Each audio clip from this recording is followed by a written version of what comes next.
$3.570 millones pagó Yahoo por GeoCities en 1999.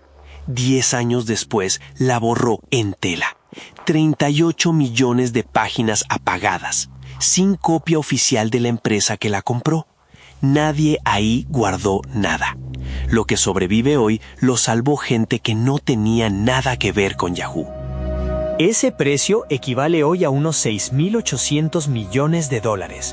Yahoo lo pagó en acciones propias, en el pico de la burbuja.com. Compró una comunidad de 3,5 millones de personas que publicaban gratis. Vamos a abrir el caso completo: nacimiento, compra, borrado y rescate. 38 millones de páginas construidas a mano por gente común. Recetas, fanzines, altares a bandas, diarios de adolescentes. El 26 de octubre de 2009 desaparecieron del servidor. Ninguna institución las respaldó. La copia que hoy existe la hicieron voluntarios, sin presupuesto, contrarreloj. Retrocede a 1994. David Bonnet y John Resner fundan Beverly Hills Internet, en Los Ángeles. Su producto inicial era modesto: un directorio de negocios locales y unas páginas web gratuitas para quien quisiera. En diciembre de 1995, el nombre cambia a GeoCities. La propuesta era simple y radical para la época. Cualquiera podía tener un sitio propio, sin pagar nada y sin saber programar. Solo hacía falta un módem. El truco fue geográfico. GeoCities no te daba una carpeta anónima, te daba una dirección dentro de un barrio temático. Hollywood para el cine, Silicon Valley para la tecnología, Area 51 para la ciencia ficción, Heartland para la vida familiar.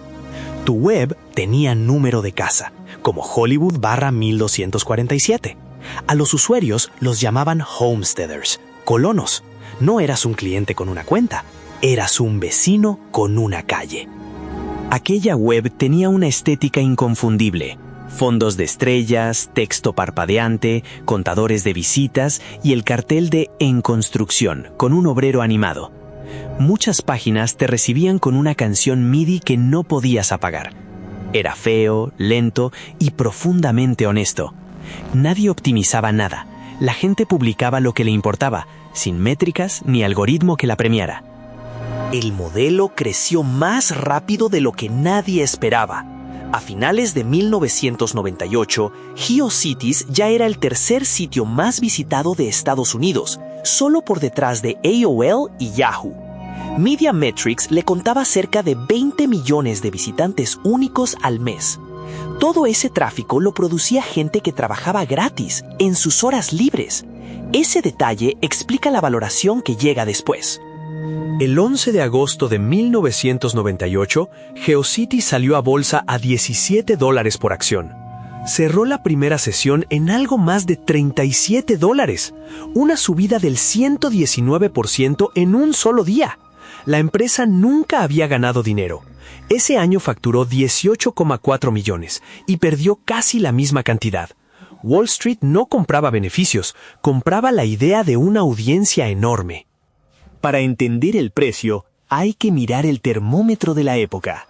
El Nasdaq, donde cotizaban estas empresas, cerró 1995 en 1.052 puntos. 4 años más tarde, terminaba 1999 por encima de 4.069. Casi se cuadruplicó, mientras la mayoría de esas compañías seguía en pérdidas. Cuando el aire sube así de rápido, cualquier activo con tráfico parece barato. En ese clima exacto se firmó la compra. Enero de 1999. Yahoo anuncia la compra de GeoCities por $3.570 millones, pagados en acciones propias. 3 meses después, suma Broadcast.com por $5.700 millones. En un solo año, gastó más de $9.000 millones en 2 empresas que no ganaban dinero. Guarda esa cifra, porque 17 años más tarde, el negocio entero de Yahoo se vendería por bastante menos. Haz la división tú mismo. Yahoo pagó cerca de 194 veces los ingresos anuales de GeoCities, repartido entre los 3,5 millones de usuarios registrados Sale a más de $1,000 por cada persona que subía fotos de su perro. Nadie compra así una empresa, se compra una audiencia. En junio de 1999 quedó claro qué pensaban hacer con ella. Junio de 1999. Yahoo actualiza los términos de servicio de GeoCities sin mucho ruido. En la letra nueva, la empresa se reservaba derechos amplísimos sobre todo lo publicado. Textos, dibujos, fotografías, código. La traducción práctica era incómoda. Tu página seguía siendo tuya, pero Yahoo podía reutilizarla y venderla sin pagarte ni avisarte. Los usuarios leyeron el documento completo y reaccionaron. La respuesta no llegó por los tribunales, llegó como una huelga visual. Miles de personas vaciaron sus páginas y las dejaron en gris, con un lazo de protesta y un enlace explicando por qué. Otras se mudaron a servicios rivales. En cuestión de semanas, Yahoo dio marcha atrás y reescribió las cláusulas.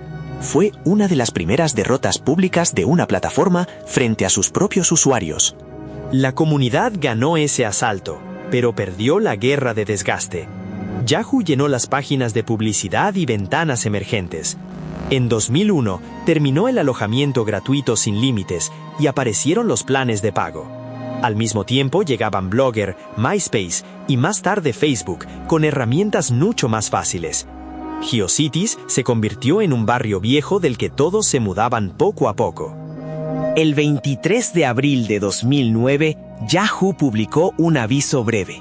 GeoCities cerraría ese mismo año.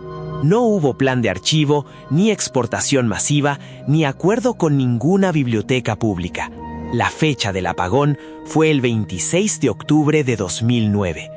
15 años de web hecha a mano tenían 6 meses de vida por delante. Entonces apareció un grupo de desconocidos con discos duros. Se hacían llamar Archive Team. Los coordinaba Jason Scott, un archivista digital obsesionado con lo que Internet borra sin avisar. Ellos mismos se describían como un colectivo de archivistas rebeldes, programadores, escritores y bocazas. No pidieron permiso a nadie. Escribieron programas que recorrían GeoCities página por página y descargaban todo lo que alcanzaran, con conexiones domésticas y servidores prestados. Contra el reloj, lograron rescatar unos 650 gigabytes comprimidos de páginas de GeoCities. En 2010 lo publicaron como un torrent abierto, precisamente para que ningún dueño futuro pudiera borrarlo otra vez. Compara las dos columnas de este caso. Yahoo pagó $3,570 millones por ese material.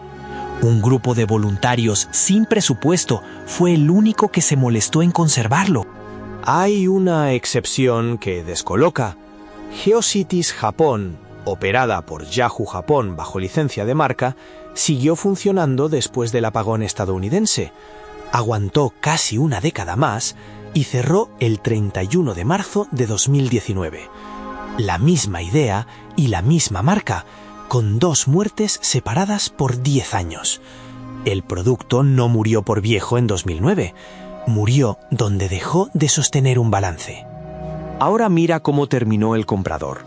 En enero de 2000, Yahoo llegó a valer más de $100,000 millones en bolsa. En 2016, vendió su negocio principal de Internet a Verizon por $4,480 millones. Menos de lo que había pagado por GeoCities y Broadcast.com juntas 17 años antes. La burbuja también se llevó por delante a quien parecía haber ganado. Regresa a la pregunta del principio. ¿Quién salvó los restos? No fue Yahoo, ni una universidad, ni un ministerio de cultura. Fueron desconocidos coordinados por chat, con discos duros comprados de su bolsillo.